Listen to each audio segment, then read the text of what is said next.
ഏറ്റവും പ്രിയപ്പെട്ട 9ാം ക്ലാസ്സിലെ വിദ്യാർത്ഥികളെ, അറക്കലാണ്. നമ്മുടെ തേർഡ് ചാപ്റ്റർ വളരെ ഇമ്പോർട്ടൻ്റ് ആയ ഒരു ടോപ്പിക്കാണ് കിഡ്നിയെ കുറിച്ച് ഒരുപാട് കാര്യങ്ങൾ നമ്മൾ പഠിക്കുന്നുണ്ട്. കിഡ്നീൻ്റെ സ്ട്രക്ചർ, കിഡ്നീൻ്റെ ഷേപ്പ്, പിന്നെ കിഡ്നിയിലെ ഏറ്റവും പ്രധാനപ്പെട്ട ഒരു കക്ഷിയുണ്ട്, ഒരു പുള്ളി, അതാരാ നെഫ്രോൺ. ആരാണ്?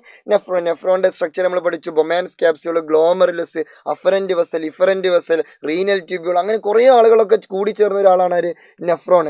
ആ നെഫ്രോണിലൂടെ എന്ത് ചെയ്യുന്നു? കിഡ്നി മൊത്തത്തിൽ ഫിൽട്ടർ ചെയ്തെടുത്തിട്ട് അവസാനം നമ്മൾക്ക് എന്ത് കിട്ടുന്നു? യൂറിൻ കിട്ടുന്നു, അല്ലെ?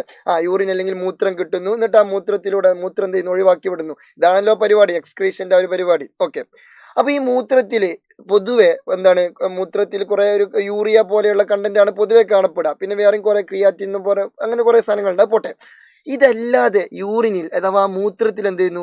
വേറെ ചില കമ്പോണൻസുകൾ പ്രത്യക്ഷപ്പെട്ട് കഴിഞ്ഞാൽ അത് പ്രശ്നമാണ്. അതായത് മൂത്രത്തിൽ സാധാരണ കാണുന്നതല്ലാതെ വേറെ കുറെ ആൾക്കാർ കണ്ടു കഴിഞ്ഞാൽ പ്രശ്നമാണ്. ഇപ്പൊ നമ്മളൊരു സ്കൂളിൽ എന്തെങ്കിലുമൊക്കെ പരിപാടി ഉണ്ടാകുമ്പോൾ സ്കൂളിൽ സാധാ ആളുകളല്ലാതെ സ്കൂളിൽ നിന്ന് പുറത്തുനിന്ന് വേറെ ചില ആളുകൾ പരിപാടി അലങ്കോലമാക്കാൻ വന്നാൽ അത് പ്രശ്നമാണ്, അല്ലേ?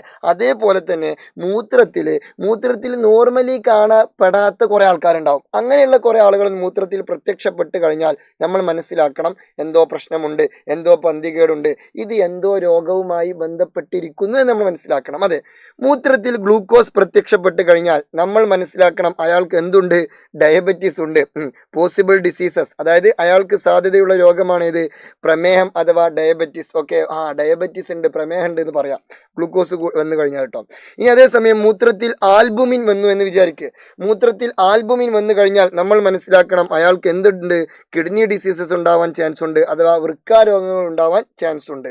ഇനി അതേസമയം മൂത്രത്തിൽ ബ്ലഡ് വന്നു. മൂത്രം ഒഴിക്കുമ്പോൾ പൊതുവെ ബ്ലഡ് വരുമോ? ഇല്ലല്ലോ. പക്ഷെ ബ്ലഡ് വന്നു എന്ന് വിചാരിക്കുക. അപ്പൊ അയാൾക്ക് എന്തുണ്ടാവാൻ ചാൻസ് ഉണ്ട്? കിഡ്നി ഡിസീസസ് അല്ലെങ്കിൽ വൃക്കാരോഗങ്ങൾ ഉണ്ടാവാൻ ചാൻസ് ഉണ്ട്, പ്രശ്നമാണ്. ഓക്കെ. ഇനി മൂത്രത്തിൽ ബിലിറുബിൻ അതാരാണ് സാർ? ബിലിറുബിൻ ഒരു മഞ്ഞ കളറാ. അപ്പൊ സ്വാഭാവികമായിട്ടും മൂത്രം മഞ്ഞ കളർ ഉണ്ടാവും. അതാണെന്ത്? ജോണ്ടിസ്. അത് മഞ്ഞപ്പിത്തത്തിന്റെ ഒരു ലക്ഷണമാണ്. ഓക്കെ അല്ലേ? ഇനി അടുത്തതാണെന്ത്? കാൽഷ്യം ഓക്സലേറ്റ് ക്രിസ്റ്റൽസ്, ചെറിയ ചെറിയ കുഞ്ഞു തരികൾ, ഒരു വെള്ള തരികൾ ഉണ്ടാവും. ആ വെള്ള തരികൾ മൂത്രത്തിൽ വന്നു കഴിഞ്ഞാൽ നമ്മൾ മനസ്സിലാക്കണം എന്തുണ്ട്? വൃക്കയിലെ കല്ല് അഥവാ മൂത്രക്കല്ല് അല്ലെങ്കിൽ കിഡ്നി സ്റ്റോൺ എന്ന് പറയുന്ന രോഗം നമ്മൾക്ക് ഉണ്ടാവും. ഓക്കെ, അത് ഭയങ്കര പ്രശ്നം കേട്ടോ. കിഡ്നി സ്റ്റോൺ ഉണ്ടെന്നുണ്ടെങ്കിൽ നമ്മൾ മൂത്രം ഒഴിക്കുമ്പോഴൊക്കെ നമുക്ക് വേദന ആവും. കാരണം ആ ക്രിസ്റ്റൽസ് ഇങ്ങനെ എന്ത് ചെയ്യണം? ആ ഒരു കുഞ്ഞു യുറീത്രന്റെ ആ ഒരു ചെറിയൊരു മൈന്യൂട്ട് ഓപ്പണിങ്ങിലൂടെ പുറത്തോട്ട് വരണം. അപ്പൊ പ്രശ്നമാണ്. അപ്പൊ നമുക്ക് നല്ല വേദന ഒക്കെ ഉണ്ടാവും, സഹനീയമായ ധൃതംഗ പുളകിതനാകുന്ന വേദന ഒക്കെ ഉണ്ടാവും, പ്രശ്നമാണ്. ഓക്കെ.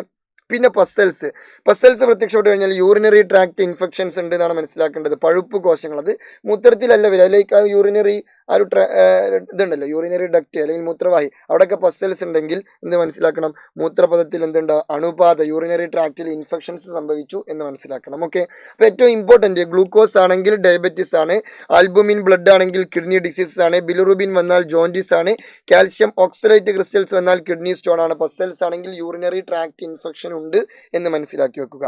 അങ്ങനെയെങ്കിൽ ഇതിന്റെ മുത്തുമണികൾ, ഞാനൊരു ചോദ്യം തരാട്ടോ. ഒരു ചോദ്യം, അൾട്രാ ഫിൽട്ടർ യൂണിറ്റ് ഓഫ് കിഡ്നിയുടെ അൾട്രാ ഫിൽട്ടർ യൂണിറ്റ് ആര്? കിഡ്നിയുടെ ഏറ്റവും പ്രധാനപ്പെട്ട കഥാപാത്രം ആര് എന്നുള്ളത് എന്ത് ചെയ്യണം? നിങ്ങൾ താഴെ ജസ്റ്റ് ഒന്ന് കമന്റ് ചെയ്യണം. ഓക്കെ അല്ലേ? അപ്പോൾ സീ യു സൂൺ. ഇത് നിങ്ങളുടെ സ്വന്തം ബഹുമാനപ്പെട്ട ഹറക്കൽ. അപ്പോൾ good bye, all the best, ഉഷാറായിട്ട് പഠിക്കുക.